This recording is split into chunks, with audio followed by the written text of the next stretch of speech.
Today's episode of The Mom Game is presented by our friends at Gateway GMC at LBJ and Jupiter. I know that buying a car can be stressful, but not at Gateway because their slogan is Gateway's got it. And just what does that mean? Well, it means Gateway's got a wide selection of new GMCs and GM certified used vehicles, all competitively priced. Gateway's got it. In these busy times, you want a car dealer who makes things easy and convenient. Well, guess what? Gateway's got it.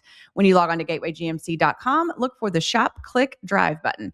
This allows you to shop from the comfort of your home, and who doesn't want that? In fact, it's as easy as 1, 2, 3. 1, select your vehicle. 2, create your offer. 3, schedule that delivery. And on top of all this, Gateway GMC offers complimentary car washes for life. So when you want a dealer who has it all, Gateway's got it. You can find them online at gatewaygmc.com or shop in person at LBJ and Jupiter. GMC, we are professional grade. And welcome not inside the Coppola studios, but inside the Coppola home studios for episode 310 of The Mom Game. I am Emily Jones. She is Julie Dobbs, fresh off the mountains of Vancouver Island mountains. She's glowing. Yes. Yeah, she is glowing. And we have a very special guest joining us right off the top. Julie, please introduce our first of two very special guests today. Yes. Who's the specialist of them all? It's for y'all to decide at home. The cake today after the technological issues we've been dealing with this morning, but that's okay. You know what? Like, there's sometimes in life where I'm like, man, I just wish there was a comedian here to lighten the mood. And one of those times is right now, and we have a stand-up comedian in real life joining our show. This is Jimmy Nelson.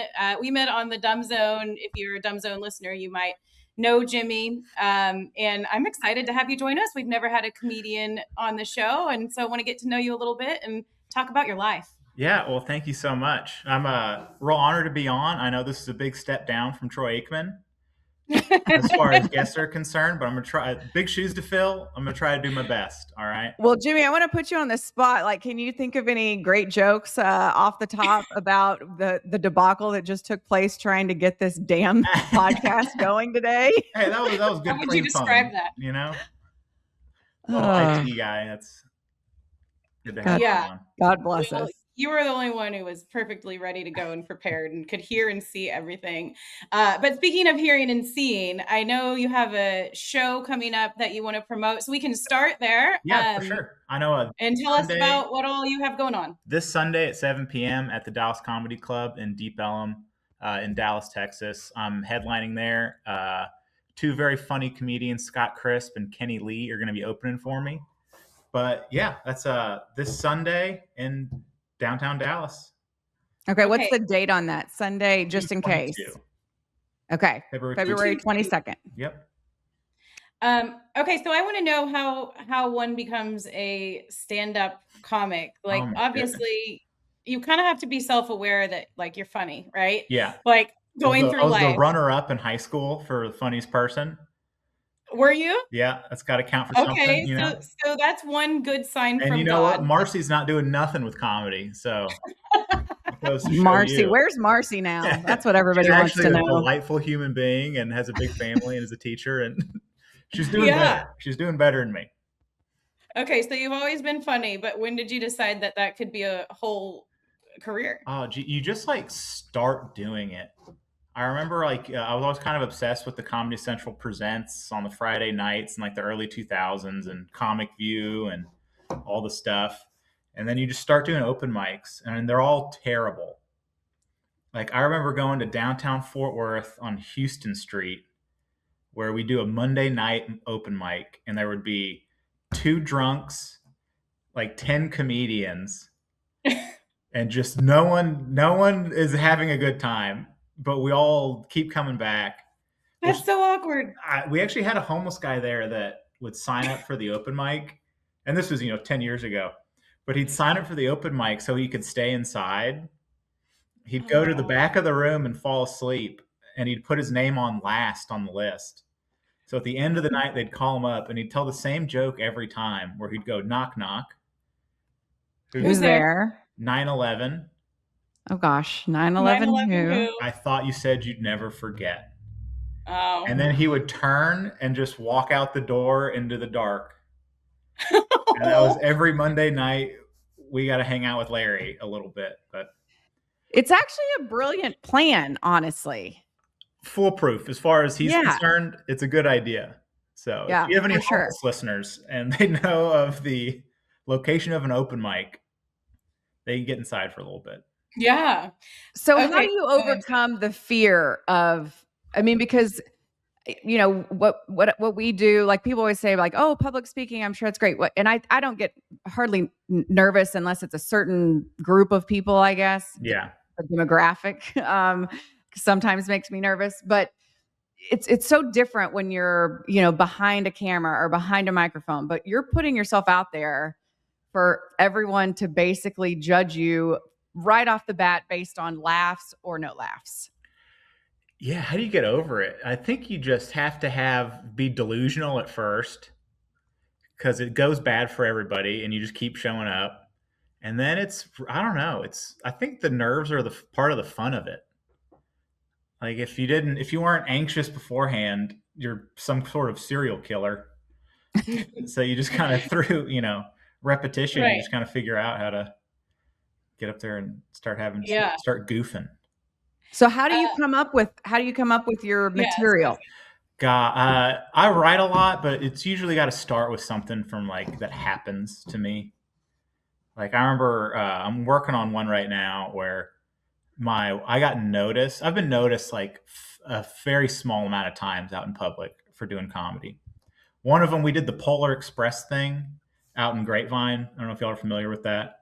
Yeah. Mm-hmm. And in the line, somebody in front of us was just like, "Hey, are you Jimmy Nelson?" And I was like, "Yeah." And he was like, "Oh, I'm a fan of your comedy. Like, I listen to the Dumb Zone." And I was like, "Oh, that's great, man. Nice to see you." And then I turn around to my family, and my mom goes, "Oh, how do you know that person?" And I went, "Oh, he's a fan." And my wife immediately just went like, "What?" Like, he knows you from comedy. Let's ease up on the fan talk. Like, you're going to work tomorrow. Right. So did you use that as a bit? I'm gonna try it soon, but that was like just something weird that little happens, and you just kind of go from there. Yeah, I remember when I was doing radio every day. It seems like you're going through life like trying to think like, is this funny? Like, is this something I could talk about? Does it have any meat? Like, oh yeah. And it is almost like makes you insane a little bit because you don't know if you're living life or if you're like prepping for a show at all moments of the day. Do you experience that? And how do you decide if something's got legs? Oh man, you got to try it in front of people. And it's kind of funny once all your friends know you do stand up. Like you say something funny and they're like, "Are you working on that?" You're like, "Oh no, we're just chit chatting. I'm not being a psycho running bits by you guys." But I don't know. You definitely do it. It's fun, like talking to people, like my brothers, because I'm a dad now and got our second kid on the way. So you're kind of looking at things your parents did. And I remember, speaking of Troy Aikman earlier, he used to just sign everything with Troy Aikman's name on it. My dad would. Oh. So we had like 9 footballs signed by Troy Aikman. Nice. That weren't. And they were all your dad? They were all my dad. Yeah, Troy Aikman never signed in. I don't know if this is illegal in some way. We didn't sell them. But they weren't on the mantle. We played with them. I feel like whenever he'd work late, he'd just find something and write Troy Aikman's name on it and be like, "Hey, check it out." They'll have no idea. Yeah, and you remember stuff like that. And like, that's got some legs. We were like, kids are stupid. You can lie to them a little bit, you know? Yeah. Santa's real. I know Troy Aikman. It's fine. Having kids probably opened up a lot of content opportunities for you. Oh, for sure. Yeah, because kids are insane. Okay, and you're also a firefighter. How does that work? Stand-up comedy, firefighting. How does that work? I thought you meant, well, Julie, let me explain to you a little bit about firefighting. Well, there's the fire station. That's the whole life thing. There's a fire. They get on a truck. They use the hoses. Wet stuff on the See, this could be, I mean, I feel like I've got some stand-up potential in me. What do you think, Jimmy? I think you're in. You want to open on Sunday? Yeah. Oh my God, I would vomit on myself, honestly. That'd be amazing. How do you balance the two? Because they're not. My question was, how do you balance all of that? My wife is very cool. We work 24-hour shifts and then we get 48 hours off. So you kind of have a lot of free time during the day to do things, and then at night to, go out and do shows and things and work on stuff. So while I work full time, but you get a lot of time off and the schedule's weird. So you kind of get used to it. And Yeah. it becomes fun. But So at the show on Sunday remind me again where it is? Dallas Comedy Club. Dallas Comedy Club. How do you get to be the headliner? Man, I've been working with them for a while, and you literally just kind of work up the ladder. Like you start at open mics, then you start hosting, then you start featuring, and then you kind of got to start getting headlining work in other places, and then you can come back to your home clubs and they'll let you headline. So it's just kind of It's literally a ladder everyone climbs or jumps off at a certain point in time. And yeah. So there's like a lineup of comedians and you're just slowly trying to climb on top of all of them to get to the top. Yeah. Very Lord of the Flies-esque. Be the funniest of the bunch. Yeah. Awesome. Well, it's really cool. I feel like when you can find someone, especially a parent, because we all know how hard it is being a parent, and it sucks your brain energy and your life and everything out of you. And so when you can find someone that's still like following their dream and their passion and doing something cool. And so I love that you're doing this. I love that we got to know you a little bit in the Dumb Zone, that you joined us here today. What can people expect from your show, and how can they get tickets? I think they can expect a good time, and you can go to jimmynelsoncomedy.com or check out dallas-comedyclub.com for those tickets. So what kind of a comedian are you? Pretty straight laced? Are you throwing out some F-bombs? Are we talking sex? What are we doing? So I like when people ask, are you clean or dirty? I'm definitely dirty. Okay. I like to think it's not over the top. I was listening to y'all's thing about cursing and as part of the creative process. And I was like, I naturally curse some. So, and I'll talk about sex, but not too graphically, but Yeah, I naturally curse a lot. Yeah. It's I feel like it's an innate ability that I have. I mean, I feel like it's a talent of sorts, if you will. So I don't do too many shows at churches. Okay. Good to know. That's good. Well, thank you so much for joining us. I want to come see you in person sometime. Yeah, of course. Yeah, maybe the mom game can open up for you one time. We're not getting on stage, Emily. I think that would be a good team bonding. You keep volunteering yourself to open for him. So I like this. We can make it happen. Listen, I'm volunteering to open for him because I know it's never going to happen because no one would ever allow me to attempt comedy on a stage. So I feel very safe in throwing myself out there in this regard. Well, joke's on you. You can do it if you want. I'll allow this. Well, good luck, and we'll be pulling for you. Break a leg? Thank you guys so much for having me. Break a leg? Yeah, I'll take it. Okay. Yeah. Thanks, Jimmy. Good to meet you. All right, y'all take care. Have a good one. You too. Bye. That was fun indeed. Always fun to be joined by a comedian, a real life comedian. Emily and I sometimes make each other laugh, but we're not real life comedians, Emily. We're fake. We're fake comedians. Fake comedians. Yeah. Okay. What's going on in our worlds? Not much. Start with you. Pretty low key over here at the Jones McCoy household. Just kids shit and sports and school and work for me. Lots of work for me lately, which is good and keeps me out of trouble. Insurance? Yes, it's very, very busy right now, which is awesome. Which at some point, I know we keep talking about it. I'm going to talk more about that. I think we can do that probably when I, in the next couple of weeks, should know like my exact kind of role with the Rangers, which will be drastically different than it has been to this point in my life, but kind of wrapping my head around that. So hopefully in the next couple of weeks, I'll have some more clarity that I can share with everyone and just give everybody an update if anybody cares about what's going on. I think they do.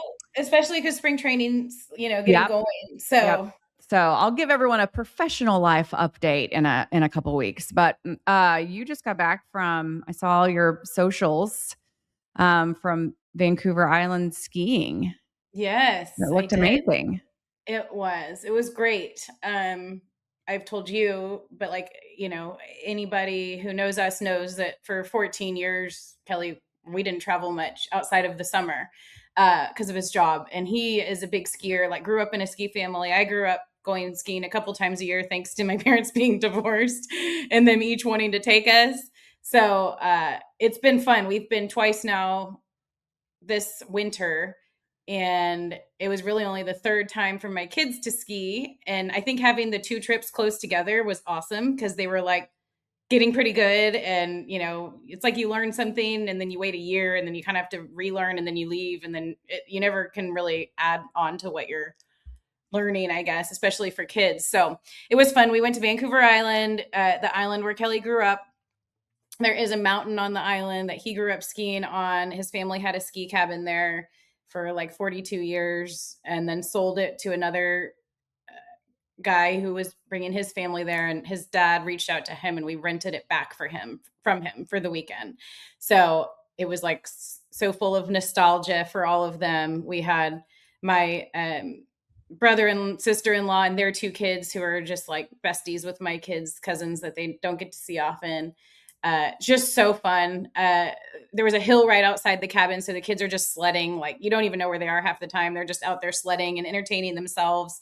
Didn't turn the TV on once, for 4 days, which was a challenge because it was Olympics and Canadians and they're rolling into their Winter Olympics. But they never had the TV on at the cabin when they were growing up. That's just a rule, like in this cabin. So no TV, just games and kids playing and skiing, and it was lovely. It's a beast of a travel day coming back. So that was yesterday. I'm like I was real ready for a break from my kids when they went to school today. Yeah. 10 and 7, you start to think like they've got this, like, but they just don't know how to behave. Like, they're on travel. I think they get all out of sorts, and it just wasn't easy at all. But we didn't have any like travel issues. So that's good. Yeah, for sure. Yeah. So they're back at school. We're back to life, back to the mom game, and all is good. It was a fun little bonus vacay. Yeah, awesome. Well, I'm glad you had a good time. We held down the fort here without you. You alluded to, we talked about it last week, but we do have Crawford Ker on this week.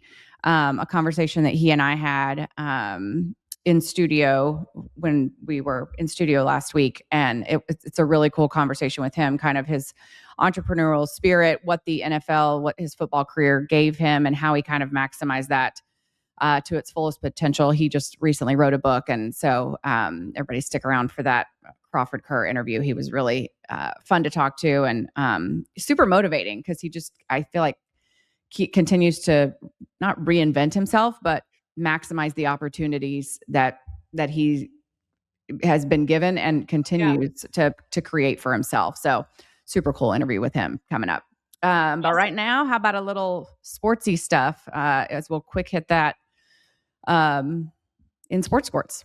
Yes, brought to our friends at Baylor Scott and White. That Cowtown Marathon is coming up next weekend. February 27th. Next weekend, Emily will be there because her hubby's running in it, which is so cool. It's the Cowtown Marathon in Fort Worth, and our friends at Baylor Scott and White are doing a awesome giveaway, a chance to win a smartwatch from Baylor Scott and White Health. Those smartwatches are very important in tracking everything going on with our bodies and making sure that we're burning our calories and doing all the things that we need to do. And they have this giveaway coming up in conjunction with the Cowtown Marathon. You'll enjoy races for adults and kids out there at the marathon, food, live entertainment, so much more. Maybe get a sneak peek of Emily holding a sign for her husband. Plus, like I mentioned, Baylor Scott and White Health, powering your path with that fitness smartwatch giveaway. See all of the full details of this giveaway and enter to win at the link in our bio. Register for the event now. Be a part of this long-running Fort Worth tradition. We can't wait to see everybody there. Yay. Okay. Anything particularly sportsy? I guess you've been kind of out of the loop since you were TV off at on Vancouver Island, in Vancouver Island. What are we doing? Are we on it? Okay. Also very unstable that an island has a mountain. I don't know why that freaks me out a little bit. It's crazy. And once we drove down from the mountain, like the skies were blue and there was an ocean. It's like crazy. Yeah, that's very unstable, but it sounds amazing. Yeah. Okay, so I really haven't. Their NBA All-Star break is happening. Obviously, the Olympic break in hockey, Mavs. It's the tanking talk. Yeah. I'm so over it. Tired head. There's no football. It's just kind of a very down time outside, obviously, of the Olympics. And I will be very honest. The USA plays today at 2. Hockey, men's hockey. That will probably be the most I've watched. And maybe I'm a bad American. I just haven't really carved out time. Like in the evenings, when we're eating dinner, like we might turn it on and whatever's on, might watch it. So I've just kept up basically on like what's disseminated through social media and different things like that. But I guess I'm a bad American, but go USA. Well, it is funny. We didn't have it on in the cabin, but in Canada, it is like such a big deal, with the hockey and the skiing and everything else. So they were talking about it a lot, and like people were kind of following it. Canada and USA haven't played yet in men's hockey, and I guess they won't until they get through this next. I think it would have to be like, I feel like a medal game for sure, but maybe the gold medal game. The gold medal game. Yeah. Yeah. And that is, of course, that'd be a game that everybody would probably stop down for. For sure. The U.S. women beat Canada pretty easily. It was like 5-2 or Dude, something. they're just mowing through everyone. Yeah, which is so cool. It's so awesome. Yeah, it's great. So we'll see what happens there with the hockey. Fun because the Dallas Stars have a lot of players. So that's definitely something to watch for on Team Finland, especially. I think we've got like 4 or 5 guys. Team USA, Jake Ottinger in net. He's like the second or third down the lineup of goaltenders for Team USA. And then Team Canada, Thomas Harley scored a goal. He's a young Dallas Stars player. It's so cool to see. And like, he's like playing on a line with Connor McDavid. And there's like up in the Canada, they're like, oh yeah, Thomas Harley and Connor McDavid have some great chemistry. And Kelly even said, well, I don't know. I don't want to get into telling things that Kelly said, but it's cool to see someone like Thomas Harley playing with a superstar like that. And he's going to get some awesome experience. All these guys will. I've seen Jake Ottinger's wife posting about being in Italy with their little baby and watching the Olympics. Like, so cool. I really want to get him on our show sometime, and maybe we could talk all about the Olympics after the season ends or something like that. But a lot of fun storylines. Lindsey Vonn, obviously, you heard about that. Yeah. And then the figure skating is just starting up, which is usually like, that's like my favorite. I remember as a kid, like that's always been my favorite to watch. So hopefully we can stop down and watch some of that, which I think it just started yesterday, the good figure skating stuff. But I don't know. It's a lot of fun. I like having something you can just turn on at any point in the day. And like, there's something going on. Like this morning we were watching curling before school. Dude, I feel like curling's on all the time. Like how many curling competitions do we have? It's amazing. It is on a lot. Yeah. And there was like a curling fight. Like there's been some drama in the curling event, which is fun, I guess. Yeah. It's, I do not understand curling at all, but what else? They didn't ask me. I was asking about it a little up in Canada because it's like second nature to them all. To curl. That's so funny. But it did like this. You'll appreciate this, Emily, because they were talking about, it reminded me of baseball in a way, like how we've talked about how it used to be, like the good old days, and everyone, you could have like a pot belly and just be a home run slugger guy and go drink your beer in the clubhouse or whatever. And like nowadays, everybody's so in shape and like tracking all their whatever with their body, and they don't drink and all this stuff. Like apparently that's happened in curling too. The Canadians were telling. Well, if you notice, like they're all fit. Like these people look like really in shape. Yeah. And Kelly's brother was telling me, he's like, yeah, it used to be like just any old like, fat guy could get out there and be an awesome curler. But now it's like these people go train off ice a lot and they're in really good shape to be curlers. Well, good for them. Congratulations to all the curlers out there. We're happy for you. Okay, a couple Olympic things that we wanted to talk about in What's on Your Feed, which is brought to us by our friends at North Texas Food Bank. And Empty Bowls is an event that's coming up. Julie and I will be there. In fact, it's like next week, which is Yeah, it is. super exciting. Empty Bowls brings together food, art, and music lovers who have a heart for helping our neighbors. Each attendee will enjoy delicious, bowl-friendly fare prepared by talented chefs and restaurants from across North Texas. The event also features live entertainment as well as an interactive shopping experience and a silent auction. In addition to great food and fun, each guest will be able to select a handcrafted bowl made by a local artisan that serves as a reminder that not everyone has access to a full bowl. And this is coming up, Julie, while I'm actually I have it down here. I want to give a shout out to all the restaurants that you can expect to experience when you are at Empty Bowls next week. Asian Mint, Celebration Restaurant and Catering, Empire Baking Company, Lockhart Smokehouse, McRae's American Bistro, Red Sticks and Chef Uno Catering, Seeger and Sons, Suburban Yacht Club, Taverna Rosa, the Texas Barn at Circle T Ranch, Top Brass, True Food Kitchen, Union Bear, and Urban Family Restaurants. And since its inception, Empty Bowls guests and sponsors have raised more than $3 million, helping provide over 9 million meals for children, families, and older adults across our 12-county service area. So once again, that is Empty Bowls, February 26th. That's next Thursday, February 26th at North Texas Food Bank in Plano. There is a special link for the Mom Game listeners. It's ntfb.org/Mom Game. So come see us. Julie and I both will be there. Okay, so one of the social things that I saw that really made me laugh was that, and I don't have the stories down here. It's about the guy who I guess he cheated on his girlfriend. Yeah. And when he was like getting his medal and then being interviewed, he took that moment in front of God and everybody to throw himself under the bus, apologize to his ex-girlfriend, and like as an attempt to get her back.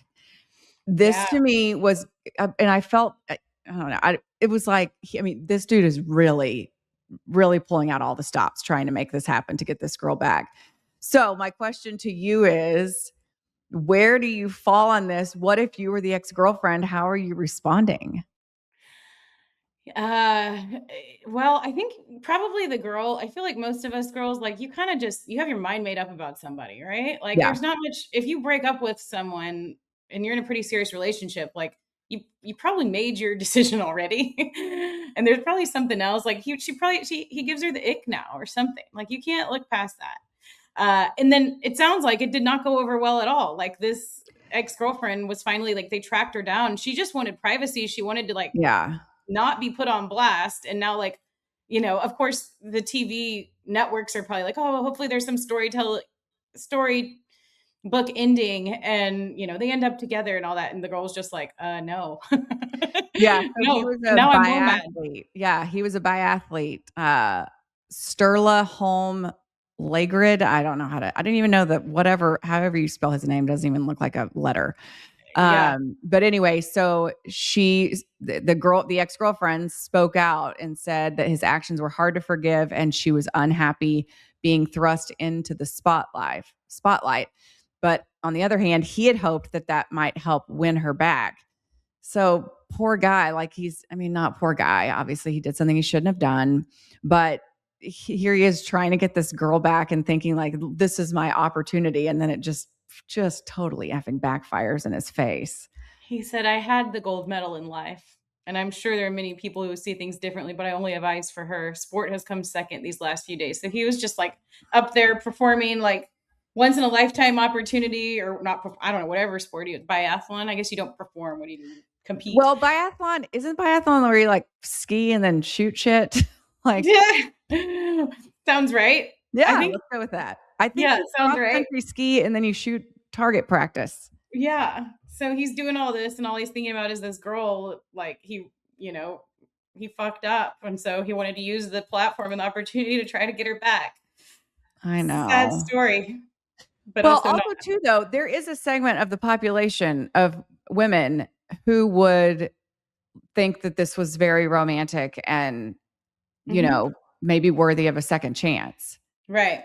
I think if I'm being brutally honest, there was a time in my life, maybe when I was like 16, where this would have totally worked. Yeah. But I think at this point it's a hard no for me, dog. But yeah, I mean, some people, I mean, obviously she doesn't want the attention. And then it's like, well, damn, Gina, now you just took our whole private mess and made it public laundry. Like, what are we doing here? My guy? Like, Right. I don't Yeah. know. She But I didn't did want think that. it was, I mean, at least he can look back and be like, you know what? I tried everything. I mean, I won an Olympic medal. And then the first thing I did was talk about how much I miss this chick that I wronged. But poor guy, it didn't work. No, it didn't Yes, work. it Didn't work. He can Kind of- go snuggle with his medal, I guess. Kind of fell flat. Yeah. Yeah. Okay. Anything else on the socials that have you seen the Joe Judge stuff? No. Okay. So Joe Judge is I think he was testifying. I could be getting this all wrong. Like, follow me for more accurate news. It was in the, oh gosh, why can't I think of his name? Trinidad Chambliss. He had an NCAA hearing to see if he could get another year of eligibility at Ole Miss. And so he's the quarterbacks coach, Joe Judge. And apparently during his like testimony, he was talking about, you know, athletes and quarterbacks in particular. Yeah. Yeah. Advising players' pregnant partners that football players should not handle midnight feedings or diaper changes during the season to ensure rest for games. Argued that in-season players must have a different priority to avoid fatigue-related injuries. And the quote, Judge said he told partners he ain't waking up for midnight feedings. So I think probably what happened was a lot that happens with social media is that a clip was taken to grab headlines and clicks, and then the context was kind of left out. I mean, you know, I think my whole thing is I don't think you, Joe Judge, Ole Miss quarterbacks coach, have any business or you don't have any business talking to your players about what they do in their personal life with their families. Like, to me, it's like, you know what? Save it, buddy. Like, it makes me think of the time that like my high school boyfriend broke up with me to concentrate on football. Like, listen, these guys are going to figure it out. They're adults. And if they're, you know, if they're capable of having a child and bringing one into this world, then they need to be capable of managing the juggling act that happens when you have a child, like man, woman, child, whatever it is. To me, it's like he just kind of overstepped his bounds, and like it's really not your business, bro. You know, it's not. But at that age, it's such a like formidable age, right? And I feel like people do sometimes go to their head coach, their coaches, they look up to them, and I agree, you shouldn't be giving especially that terrible advice to kids, but I don't think he's probably the only old school head coach type of guy that would say something like that. Absolutely not. Well, and here's my thing is like, hey, you know, whoever QB1 that's, you know, getting paid a lot of money, like figure that shit out with your partner. Like you figure out your own schedule. Like I don't need a boss telling me how to manage my time at home. Like I don't know. As long as you're performing, like you're showing up for practices and all that kind of stuff, you know, that's just, I don't know. I just thought it was a little like overstepping, like really not your business, dude. Yeah. And the reason I saw this is because I saw Cowboys player DeMarvion Overshone his reaction to it, which I thought was awesome. He got like a lot of praise and accolades for what he said, which was, don't listen to this young man, be there for the mother of your child and let the rest take care of itself. Those midnight feedings turn into financial freedom because nothing will inspire you more than being a great father. Yeah. So kudos to you. That was great. But, and I think most NFL players, especially, it's like I love seeing the kids at spring training and on the field after the game, and the hockey players who have their kids in the front row and they go by and, you know, blow them a kiss at warm ups. Like, I love that. It humanizes the players. It shows players that are aspiring to, you know, be in their shoes, that parenting and being a good human and a good dad matters, and it's cool. Yeah, I mean, and the times things have changed. Like I remember Tom Grieve Mr. Ranger talking about how like he wasn't even like taking off, missing a game for the birth of a child wasn't even in Yeah. the. I mean, it was absolutely not going to happen. You just didn't think about it. So I think just, things have evolved and, some people are stuck in, but bottom line is my whole thing is it's up to you. You decide. That's a personal thing. And it's not for your quarterback's coach to be regulating if you can do midnight feedings or not. Like, No, spare me. that's weird. That's weird. And they're just trying to win games. So they don't really give a shit about you and your family, Exactly. your life. They're going to say what will help them the most and what serves them as coaches. Exactly.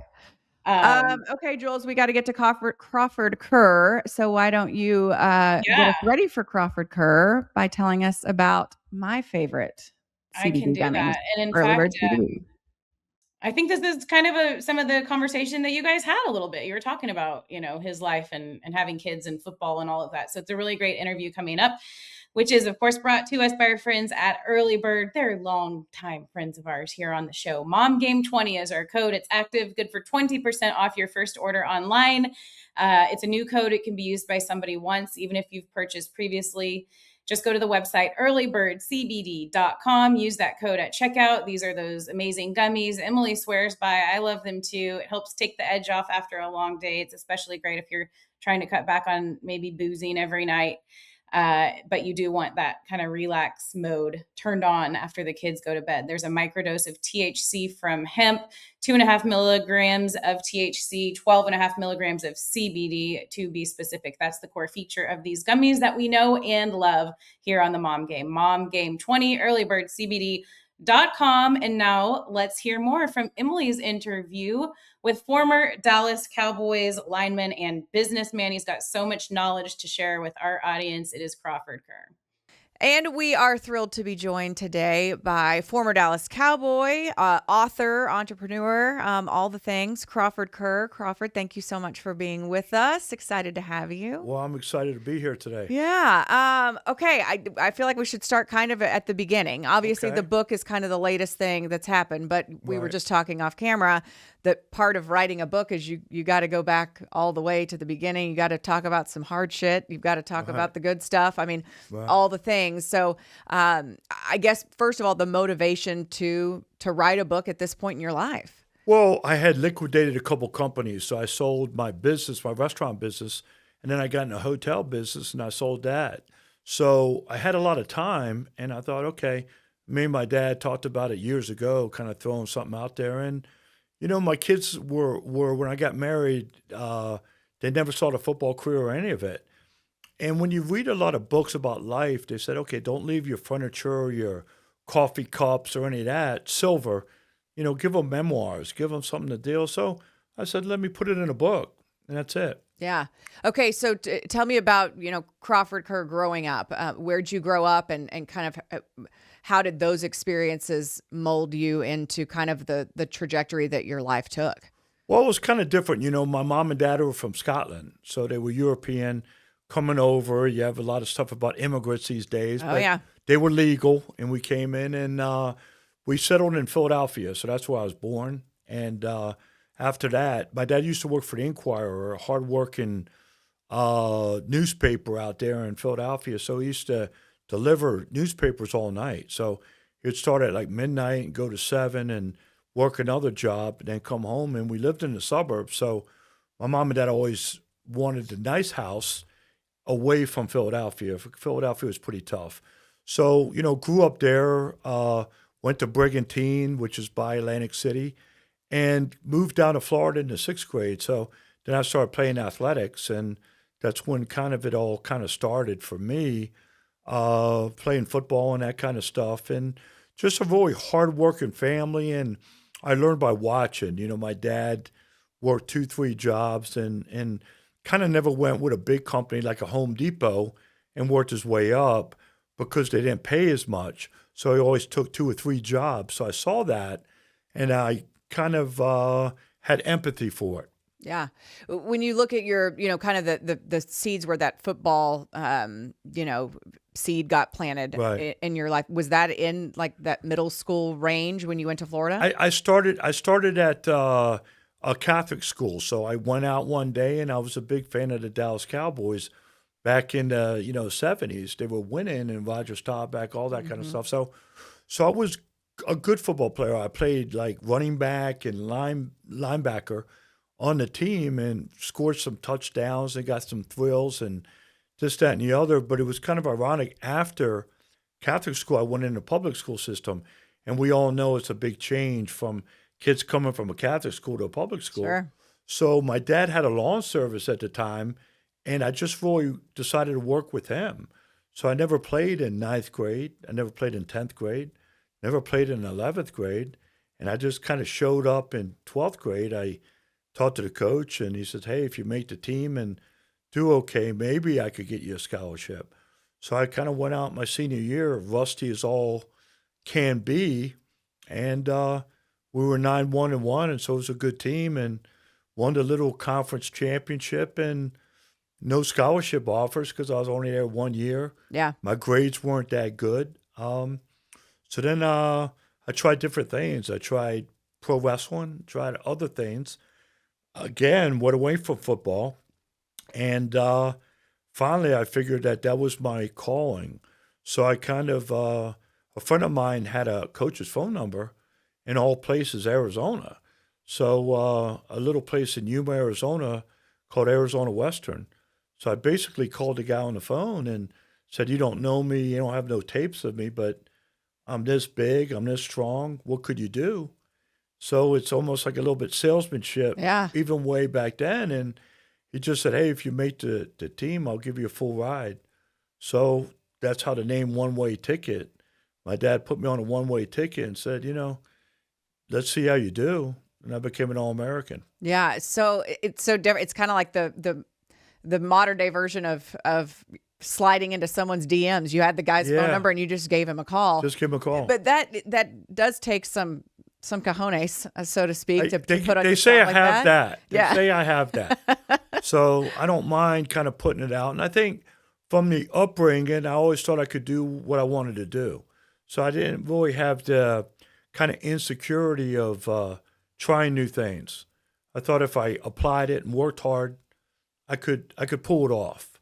Yeah. So I kind of had that And what's chip on my shoulder type of thing. what's the worst that could happen, right? They tell you no. You're not good enough, and that's it. Right. You learn. Yeah, for sure. So okay, so then you end up playing at Arizona Western, and then you ended up going to Florida. Yeah. To play for the Gators. So what's kind of funny is that I was missing a couple credits from Arizona to go, and my coach at the time in Arizona decided to go to Minnesota. So he wanted me as a package deal to bring me to Minnesota with him.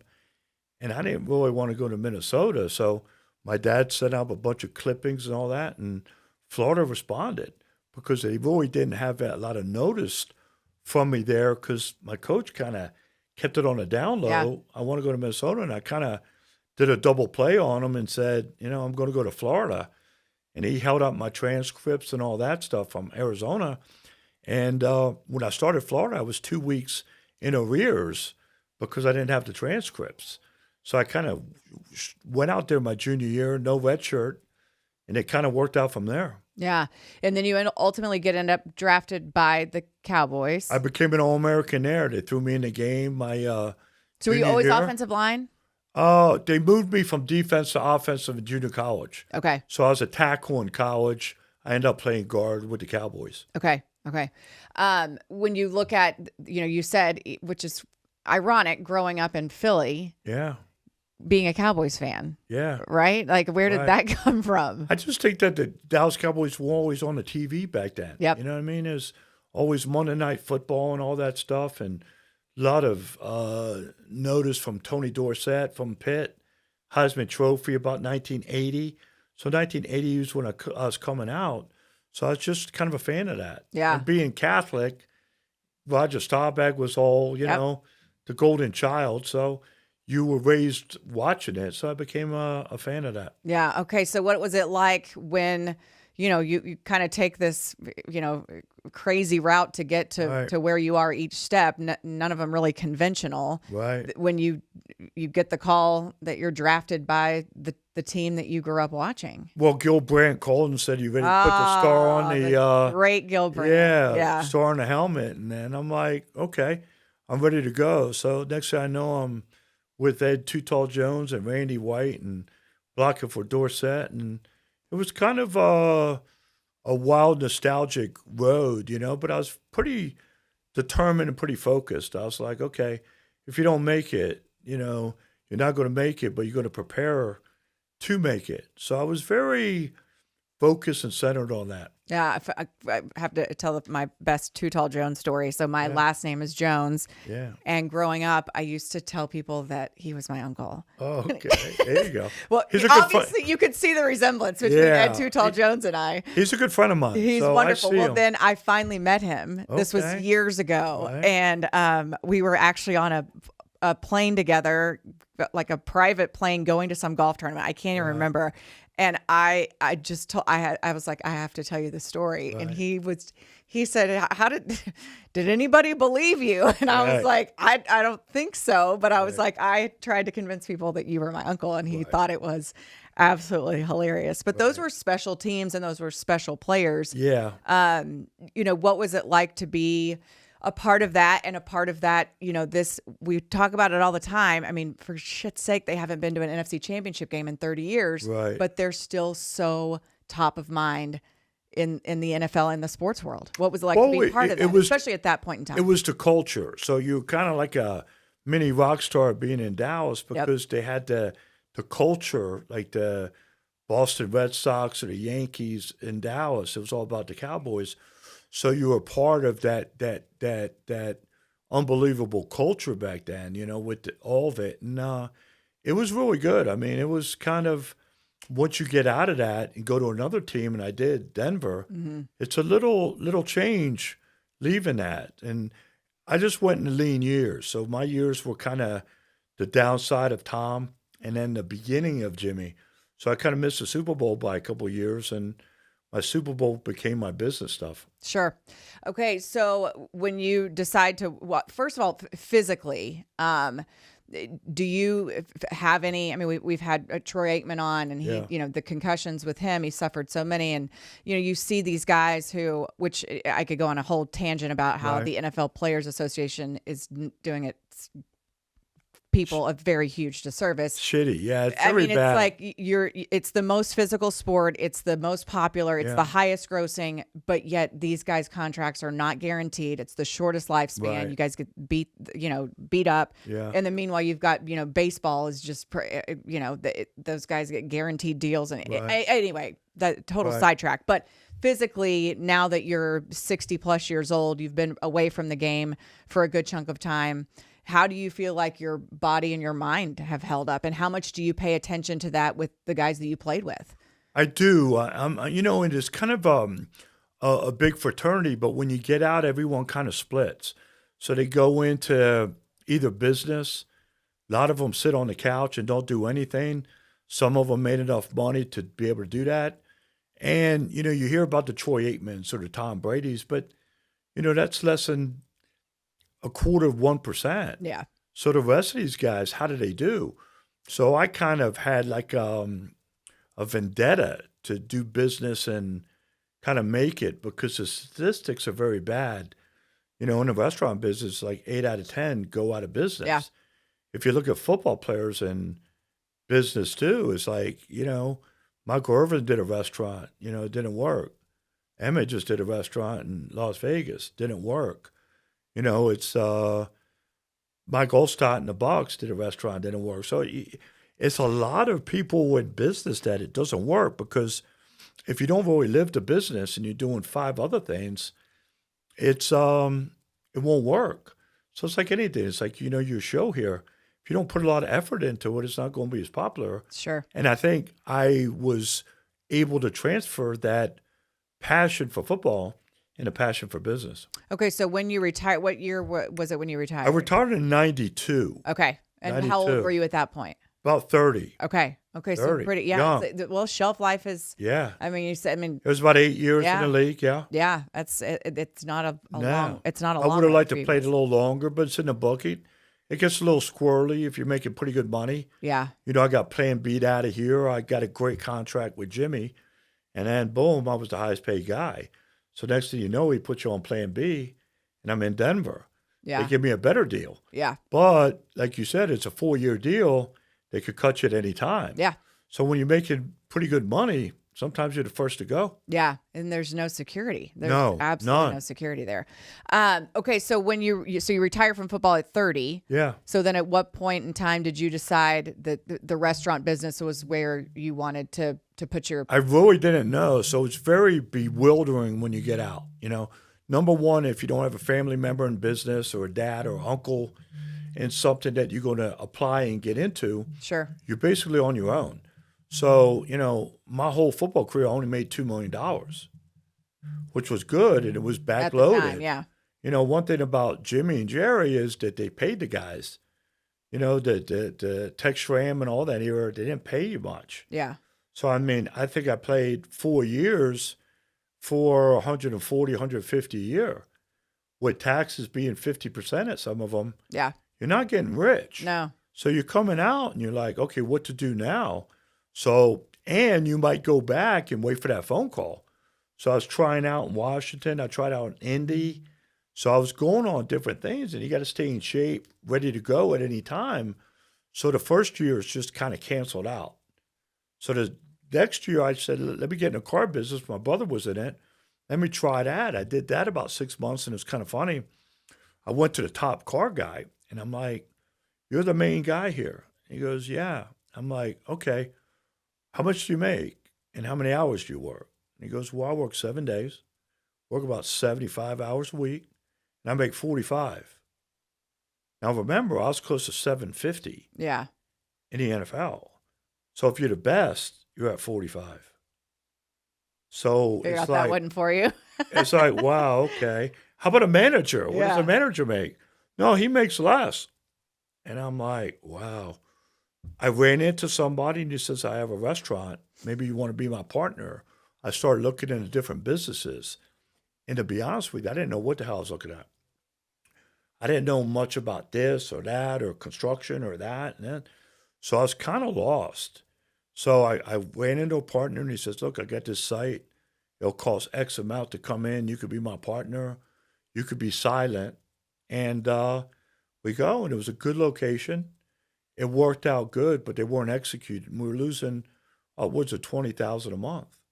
And this So was in now I'm Florida. going to be a statistic. Yeah. I'm going to be like every other player, tried it, got in with somebody, lost the money. I refused. I said, hell no. I said, you buy me out or I buy you out. I don't like the way it's going. He didn't have enough. I bought him out.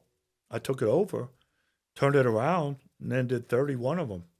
So, and this is Ker's Wing House, Yeah. correct? Yeah. And so it started in Florida, with yeah. that one. Yeah. And then how did you, I guess, what was your... I had to learn everything. So I had Okay. to learn real estate. I had to learn leases. I had to learn buys, banking.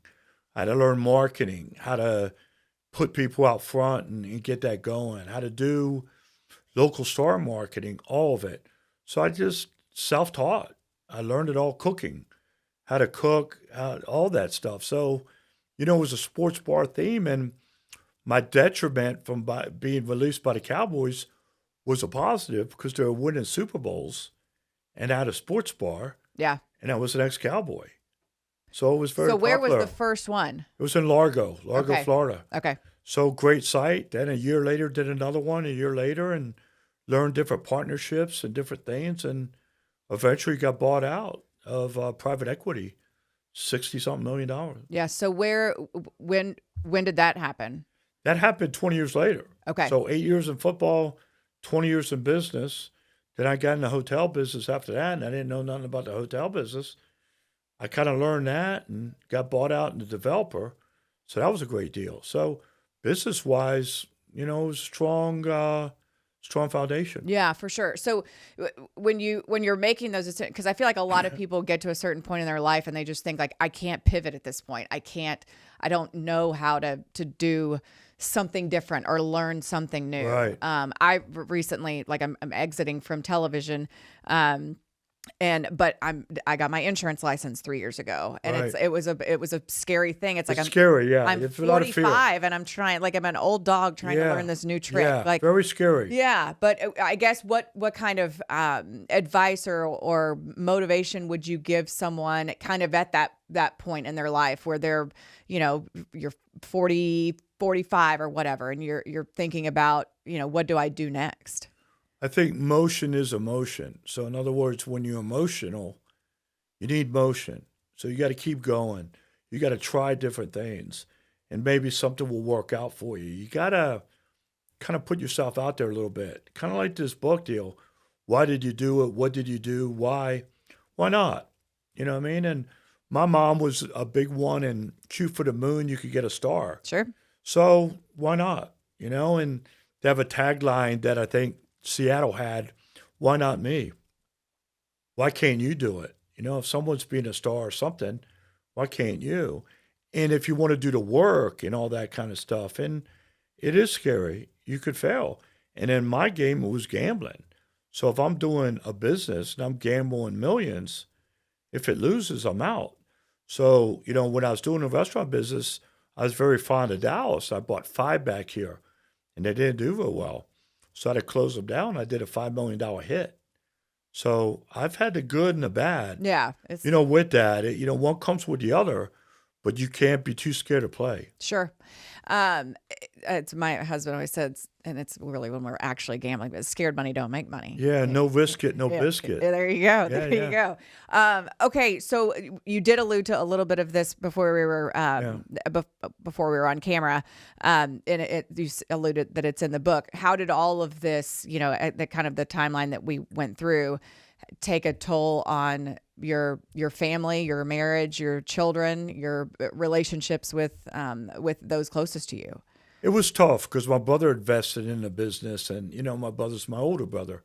So older brother doesn't really want to work with younger brother, this, that, and the other. So it was a lot of chaos with that. We ended up settling in this, that, and the other, but it was tough emotionally. And then I was a workaholic when I was in the restaurant business. So me and my wife kind of drifted apart. So next thing you know, I sold the company. I want to be around a lot more. I want to see what her routine is a lot more. And I don't think she was digging that. So, we ended up getting divorced, and kind of a crazy divorce and all that stuff. So it was, it's a price you pay. Yeah. You've got to pay a price. So like football's body, your head, concussions, that's, you pay a price. Business is the same way, because if you're a workaholic and you don't have that very supportive person who wants to roll along with that, and, the best thing was, my wife supported it. I could do what I wanted to do, and I had the freedom to do it. But I think, she had the freedom too, because I was at home, I was working. Sure. She was running the kids solo, and I think she thought about it when I cashed out. I've been kind of solo doing the kids. Yeah. Now I got the finances.